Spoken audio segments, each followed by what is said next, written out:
Welcome to the Run Radio podcast. My name's Trina. My guest today is someone entering into the writer's room and can tell us even more beyond just her writing. But it's Sandra Panton. Welcome. Thank you. Thank you. Glad to be here. So you've done a lot of things. You've worked with youth, you've been a teacher, you're a speaker and a motivator. So how have you rolled all this into a book? Well, it's just been a natural organic progression. I started out more of a youth leader, and it evolved that somehow the youth and the kids would always come to me and could share the situations. I kind of have an eye for seeing the ones on the fringes, and I would go and try to encourage them. And I would hear the stories. And then I guess I just had this blessed innate way to be able to relate to them, and they're able to see from a different perspective, because I tell them it's not the situation, it's how you respond into it. And you can't go through life expecting to get rid of your parents or change your parents out, because everybody wants somebody else's parents at some point, right? And I get them to understand how they can manage their mindset, and how managing their mindset, instead of allowing their emotions to kind of run ahead of them and kind of be what guides them and leads them and controls them. So in doing that, I realized also with parents that parents in that adolescent phase want to pull their hair out. They don't know how to relate. And we've come to accept the language that that's just how they are, or that's normal. You know, they never talk to this age, or there's a lot of misunderstanding that leaves a disconnect and creates a force. And we're seeing the suicide rates, the self-harm rates, the, issues in schools, and, you name it, the news has been ripe with all the things, because kids are not able to manage their emotions. And parents don't necessarily know what to do with it, or even the signs to look for in their kids. So just little nuances and all of that, I figured I can only speak to it so many people, but a book can go around the globe. So with this book, I'm hoping that, we'll do book clubs, parent clubs, kids will be able to use it. Schools will be able to use it to kind of know that it's simple, small changes can make profound impact, profound benefits. You said something about, not letting your emotions control you. And that is something I feel like we need to learn at an earlier age, because even as adults, we're kind of scratching our heads going, how do I deal with this? What do I do? Exactly. And like they say, there's no manual when you have a kid, right? And we as parents tend to feel a sense of guilt and even shame at levels like, I should know, but nobody taught you. Yeah. We don't know what we don't know, right? Yeah, exactly. Exactly. So we have this sense of absolute, we're kind of like deer in headlights, but for just a little more information, you can realize, you parent as you were parented, number one, right? And then you parent, if you're parenting through a lens of guilt or shame or insecurity or inefficiency, then that's going to color everything that you do with your kid. And it comes through for them because they're already feeling those emotions, and you're feeling those emotions, and you're both coming together trying to kind of defend yourself, protect your heart in those situations. And I like to say that's red brain to red brain. I teach the kids about red brain and blue brain, and mindset is key. So if we have two of those coming together, it's never going to end well. What age group do you target with the book? Well, the book is geared towards parents that have adolescents. So adolescents are anywhere from 10 and up. So I directly coach and teach 10 years and up. And the book is geared towards kind of parents with kids in that age group. What's one of the bigger issues you see with parents? And I don't want to say getting it wrong, but not exactly getting it how they want and how it could be better. Well, I think one of the foundational things is to understand the mindset of your adolescent, because when we have younger kids, we have appropriate expectations. So, we put things in the socket and we close the drawers because we expect that they're going to go in there, but we do something to kind of help them with that. But when we see the kids, especially if they look grown, we have an expectation that they act like adults and more mature than they actually have the capacity to. So the science tells us that their brain and their decision making and their their ability to make good decisions isn't set yet. But yet we expect them to make good decisions as though that part of their brain is actually set, but it doesn't set until I think they say the 20s. So just to understand that sometimes when they're doing things, it's not defiance, it's not, to be seen as a negative, just an indication to remind you they just don't know what they don't know. And they're trying to, sink or swim kind of, figure things out. But if we can help them it's okay to feel that feeling. It's okay to not get it right 100% of the time. You shouldn't have an expectation of getting it right all the time. And parents should also know that also, there's no expectation. What's right for one parent and works for one family won't work the same way for the next. So comparing yourself to someone else actually can be a detriment. You just want to live your unique ways. And the book kind of helps you to kind of apply it personally to your situation. What's your take?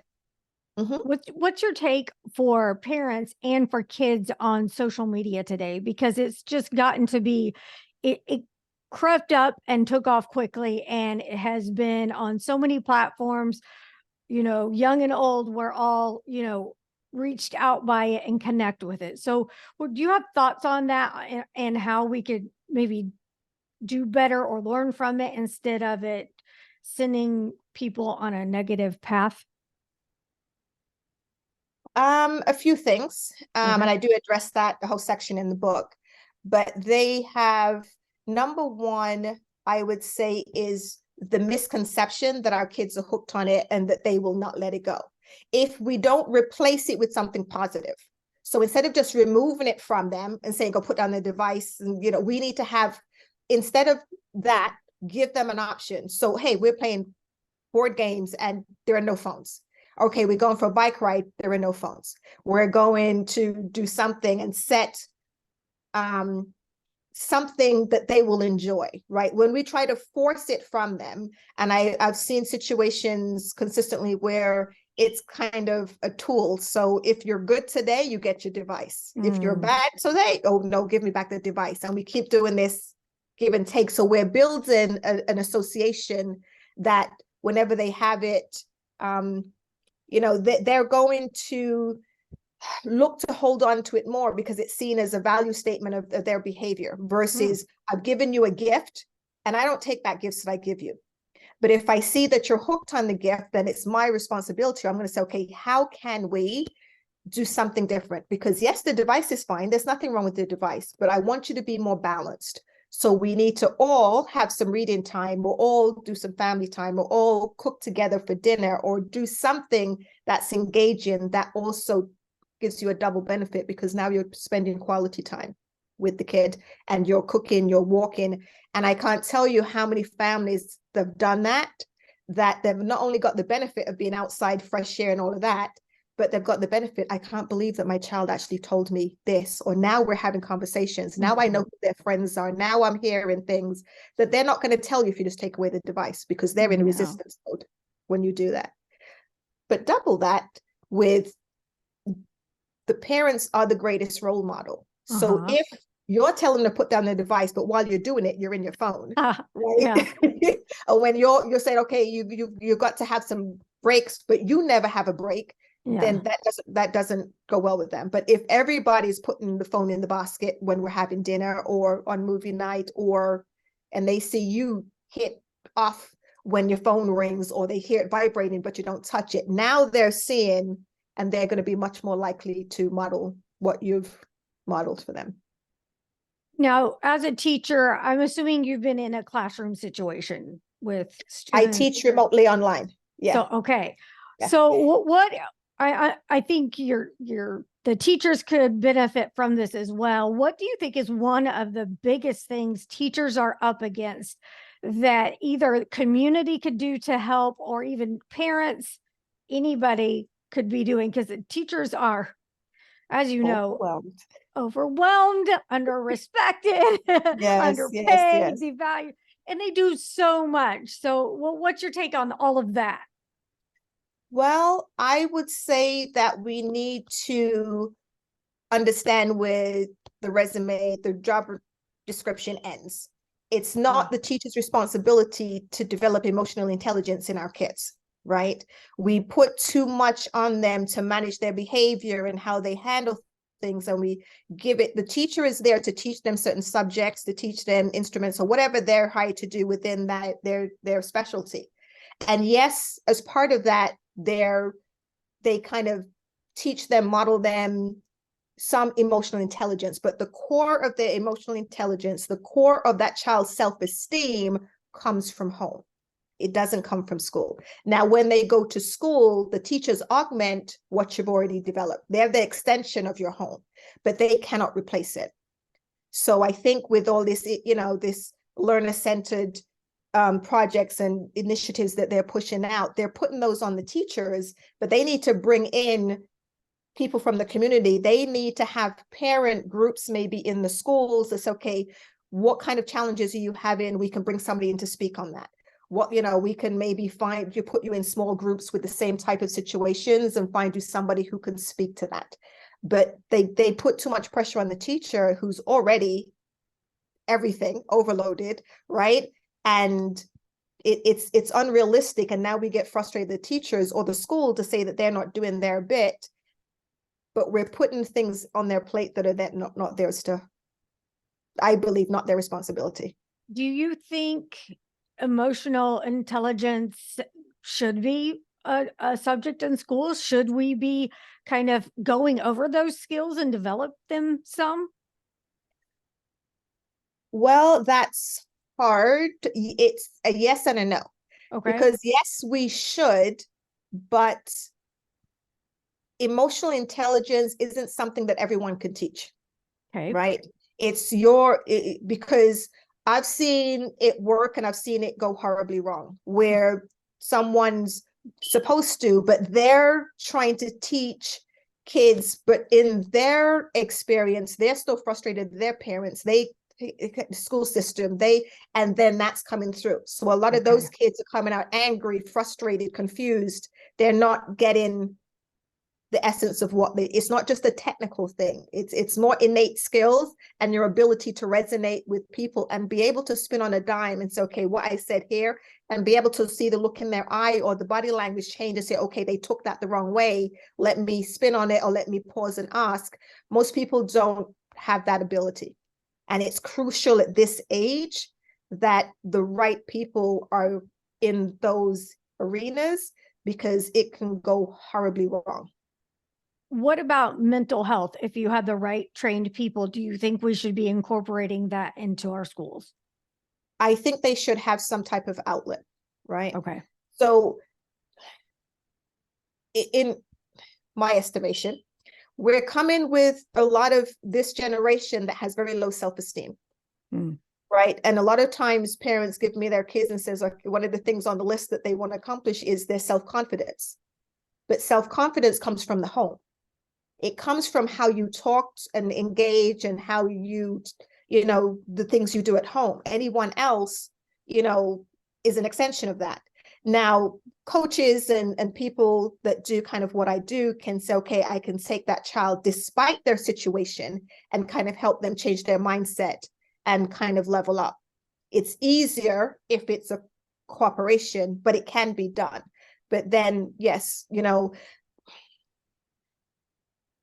their different styles take different lengths of time. So there's no, there are some kids that have been, going for mental health help for months and months and months, and it's not done anything. Some kids have gone and they've been able to have that outlet to kind of be a sounding board for them. And there are some that have read a book, heard a talk, and it's like spun on a dime. So it's not a one-stop resource for everyone. It has to vary. Depends on the need, depends on the child, depends on what they're going through. So I find I can't give one answer. That's fine. That's perfectly fine.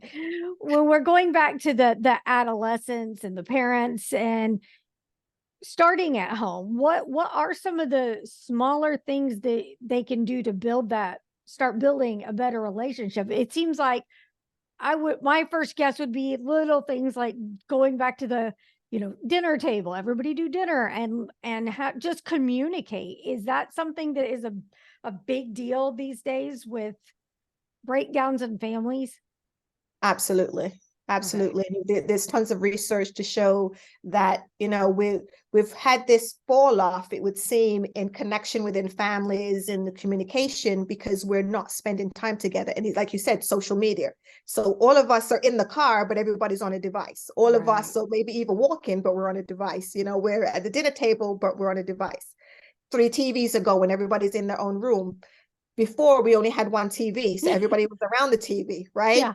Now with a TV in every room, everybody kind of, nobody has to compromise and say, okay, I'll watch your show this week, or Thursdays we watch this show, then this thing. Yeah. There's no cooperation. Everybody wants to do a different show. Okay, everybody go to their room. Everybody has their own device, and we're not communicating. So we need to be deliberate, right? In the small things. We need to, I love to advocate for game nights, because you always have, especially the older teens who don't want to play. They think it's boring. They're going to have a fit, but then they'll sit there on the sidelines jumping in every 2 seconds, right? And throwing in a bit when they see you, the rest of them giggling. And my thing is, you're not in the game. You don't get to say anything. And then they're going to jump in the next round, and everybody's there. And then it becomes the greatest thing. And they look forward to it because they want the connection. They want to be seen.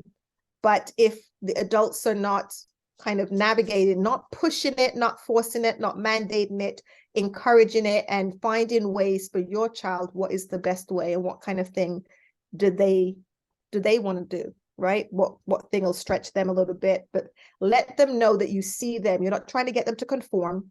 You're trying to say, okay, I see you. You like, what do you like? And just having open conversations. So dinner, game nights, and dinner doesn't have to be every night, because realistically schedules don't line up like that. Yeah. If we do the Sunday afternoon brunches, right, or do Sunday morning breakfast before everybody goes their way, or there's, as the saying goes, where there is a will, there is a way. Yeah. Very right? good. Very good. And we have to remember why we work. We work these jobs. We want to make this money, develop these businesses. Why? So that you can give it to your family, so you can have this relationship. But we tend to do it backwards. We get the money, we get the business are running, and then you look, your kids are grown and they want nothing to do with you. Yeah. And so there's always a way Yeah. to juggle time. There is always a way, no matter how busy our schedules is, if we are committed. I even say, there are dads that, or CEOs and, working on, businesses, and they can't, do this. But you can book one day a week to say, I'm going to video lunch with my kid. When you come home for dinner, we're going to do dinner together. I'm in my office, door closed. And I tell, parents, don't tell your boss I'm doing dinner with my kid. Or, say, I'm already booked for that time. Do you have another time that we can do? Mhm. So you're prioritizing it. And 9 out of 10 times you get to keep it because of how you valued it. But if we tell everybody, okay, I'm doing it with my kid, now you're going to get the pushback from your boss, your business, and everywhere else. And we're going to get that sense of guilt and be torn. And Yeah. we get frustrated with our family because we want to be there, but we can't, and we feel inadequate. So now we come out red Mhm. brain, right? And that's what keeps that cycle going. All right. Let's say that a parent has missed the adolescent stage, and they've got this teenager that they're bumping heads with. I guess, would you say both red brain? Red brains, Okay. yes. So, but you've got a teenager that's becoming a young adult, and they still want to learn. They've heard of you now, and they're like, okay, this is what I needed then, but I've got it now. What can they do to start repairing or just doing what they should have done sooner? How can they get back on track, reroute?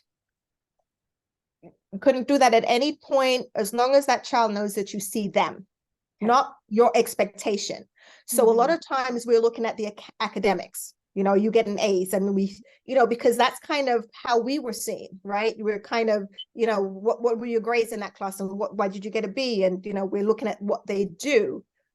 But they did some research. I heard that the kids were split into 3 groups. One group was praised based on what they did. They got the A, the results.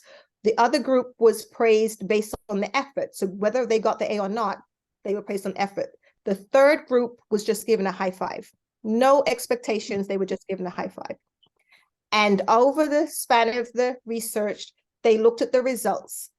And which group do you think was the most stressed of the three? The most stressed? Yes. 1 or 3. 1 or 3. It was 1. Okay. Because when we consistently praise our kids, and only time we see them, everything's about when we see them, we only see them when they've accomplished something.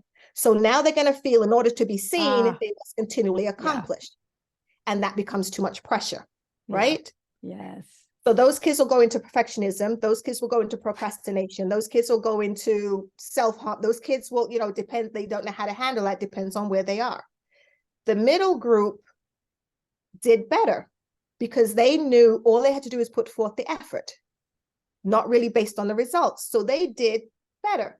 But the third group, who only got a high five, knew that it didn't matter whether I put forth the effort. It didn't matter if I got the grade. You saw me and valued me just because I am.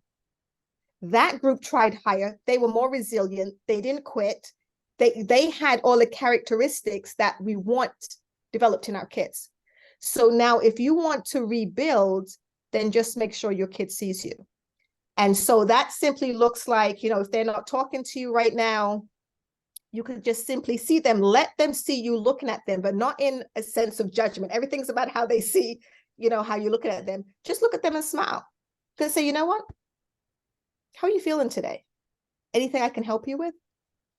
Or sometimes I say you just bump the shoulder as you go past the fridge and smile and just keep going. We don't always have to have the big conversations, but just do the little things every day. They like the peanut butter that's chunky and everybody else likes it smooth, and the family always gets it smooth. Get the chunky for them, right? Let them know that they're an individual all by themselves and you see them for themselves. And then you'll see that they'll start to have they'll start to soften a little bit, right? It's hard to give, it depends on, when parents tell me the exact situation, I can be more targeted. But generally, the child just wants to know that you see them and love them just because they are. So that's what you affirm that, and that's going to start that nut cracking and blossoming. Yeah. Okay, I want to go back to the 1, 2, and 3. Were you saying the second group did the best or the third? Third group did the best. Okay, I was still thinking it would have been the second one, because now why? Because why was the second not? Because there was still an expectation. There was still they were still judged based on the fact that they had to do something. Oh, okay. Versus, and you can look at that based on your relationships with even those that we like to be around and who we love the most, right? If every time you see me, you want something from me, or you're judging me or asking me what I did, that's more versus, okay, you're asking me how much did I do, versus you just like being in my presence. No expectation. We don't need to have the conversation. You just like being with me. Now around you, I'm going to feel more inclined to put forth the effort and more safe to go for the A, and feel if I fall for the B, it's not going to shift how you see me or feel or engage with me. Okay. My logic, I was afraid that the third group thought that it didn't matter what they did. See, I thought they didn't think it was important and that they just got a dismissal. But I mean, that makes sense. Yeah. And that's what we think logically, right? Yeah. That's what we think logically. Yeah. But we're addressing them with the heart. Okay. And when they know that your heart, because logic, they know they want for themselves, they want the A. They want for themselves to achieve. So it's not that they suddenly don't want to achieve, but now a lot of times we don't try because we're scared to fail, right? We don't put forth. So now if they feel safe trying, they're going to be more courageous, because even if they fail, or when they fail, they can come back and they can say, okay, well, this didn't work out. And you can talk to them and help coach them in a way that say, oh, that makes sense. And they'll try again, but it didn't work. Oh, okay, then try again.